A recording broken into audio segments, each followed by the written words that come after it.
Welcome to our latest episode of the Lebanese Physicians Podcast. And today we will be discussing chronic pain management and equity across different cultures and different countries. And this episode will be co-hosted with Dr. MohammadAli Jardaly. Welcome, MohammadAli. You're back today. And our guest speaker actually today is Dr. Andrea Darzi. She's currently assistant professor in departments of HEI and anesthesia at McMaster University, and she's associate convener of the Campbell and Cochrane Health Equity Thematic Group looking at pain management. She previously held the role of assistant director of the AUB Great Center, and prior to her PhD in health research methodology in 2020, she completed a medical degree and a master's degree in public health, which she finished in 2014. Andrea, welcome to the podcast. Hi, thank you. Thanks for having me. Of course, looking forward to this discussion. Likewise. So I'm going to jump right into it. And if you can briefly tell us how you ended up where you are today with a dual appointment in both anesthesia. It's very interesting, this combination. If you can tell us about how all of this came together. Yeah, it is. It's been an interesting path so far. As Khalid was saying, I did medical school back in Lebanon, University of Balamand and St. George's Hospital, and it was an incredible experience. I finished in 2012, and I noticed at the time that it wasn't very clear how guidelines were selected, evaluated, how they were assessed for their reliability when we were practicing medicine, right? I think, we were given a lot of research opportunity to learn and to understand fundamentals of research, but I feel like we really didn't appreciate the value of really research and understanding research when practicing medicine.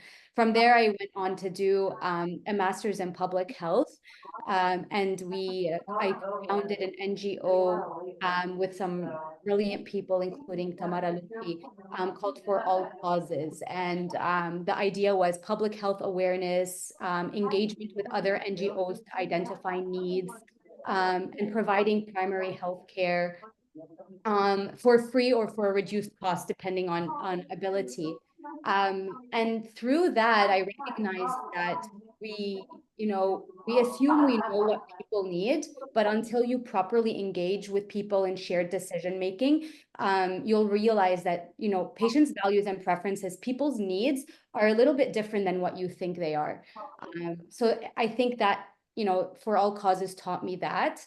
And then throughout my master's, I worked with Dr. Eli Ael, who is a tenured professor in the Department of Medicine at AUB and currently also University Vice Provost for Research. His mentorship really was very valuable and taught me a lot about guidelines and the adaptation of guidelines, which means adapting international guidelines to different contexts and taking these contextual factors into consideration, which we'll talk about more, I think, throughout the interview. But that's where I was assistant director of the AUB Great Center. And from there, through our collaborations with McMaster, I ended up here doing my PhD with Dr. Holger Schunemann, and then my postdoctoral fellowship with Jason Bassa, Dr. Jason Bassa and Dr. Gordon Guyett. And through Dr. Bassa and Guyett, I ended up doing a lot of guidelines in pain. And that's where my interests grew in that space, other than in the methodology space. And that's why I hold both interests. And I'm very lucky to be able to also hold an appointment in both faculties. And Andrea, you've done great work at McMaster, and this is culminated, I think, in a grant that you got from the CIHR for the e-chronic pain RecMap project recently, and it's a big grant. Can you tell us a bit about it? Yes, so I'm very excited to be doing this work for the next couple of years. So with a lot of my mentors and with around 30 organizations worldwide collaborating and supporting this effort, I was able to get this grant. So the idea was, as I was doing guidelines in the chronic pain space, and just to give you a bit of context, that about 20% of people are affected by chronic pain, and that includes children. It's really quite complicated, and the pursuit of care becomes complicated because healthcare professionals are faced with hundreds of guidelines tackling different interventions and approaches for chronic pain. And the truth is that most interventions work a little bit for some people. So adding to that, the fact that there are many different guidelines that end up saying different things, so there's inconsistent guidance within this space. It makes it a very challenging landscape to navigate for both healthcare professionals and for patients.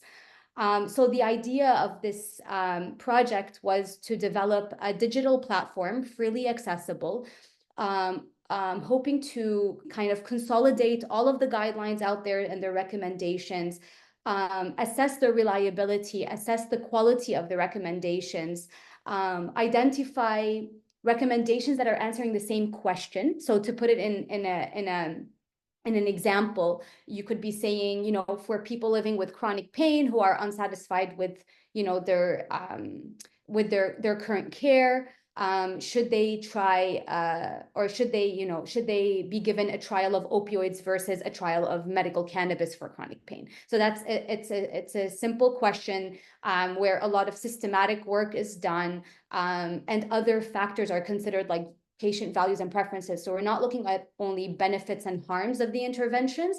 We're looking at values and preferences of patients.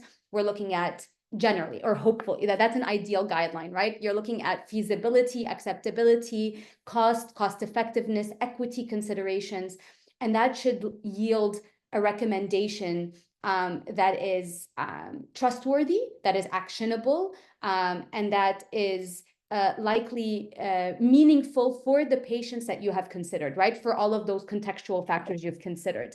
So the idea is to actually dive deep into all of these guidelines and see how reliable are they? What are the processes that they've taken into account? What are the factors that they've taken into account? And if two recommendations end up being different for the same question, why? So this is what this project is trying to do, and to provide a platform and different interfaces for different users. So whether you're a researcher, or whether you're a clinician, or whether you're a patient, what you need from this platform will look different, and hopefully we'll be able to provide exactly what they need. So this is very interesting work that you're doing, and there seems to be two parts about it. The first part is you're publishing the guidelines online, and then the second part is people will be able to customize it based on where they are and based on like the local settings. Is that something we were talking about before? Yes, yeah, so yeah, great memory, MohammadAli. Yes, so absolutely. So one aspect of this project would be tailored to researchers or clinician researchers, right, that are interested, for example, if you're in Lebanon, or you're in the Middle East, or you're in South America, and you find that your contextual factors are different and there's other considerations that are needed, but you don't have the financial, the human resources, or the time to start from scratch. And also you don't want to, right? Because if a good guideline is out there, why do you want to duplicate efforts? Then hopefully this platform will allow you to be able to go in, assess the questions that you want, identify if good guidelines have been done in that space, high quality, trustworthy guidelines have been done in that space. And then hopefully our platform will support the adaptation of those guidelines, so that you can take, you know, the work that's already been done, but also supplement it with your own contextual factors, some work from your end, so that it's better tailored to your context.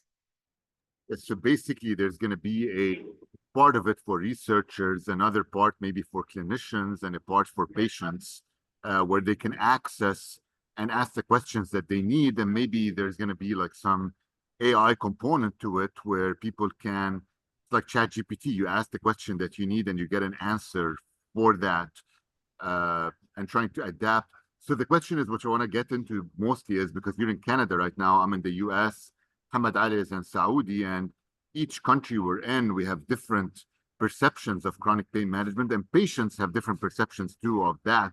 So Right. will this project address these cultural differences, and how will it bring all these countries and different cultures together.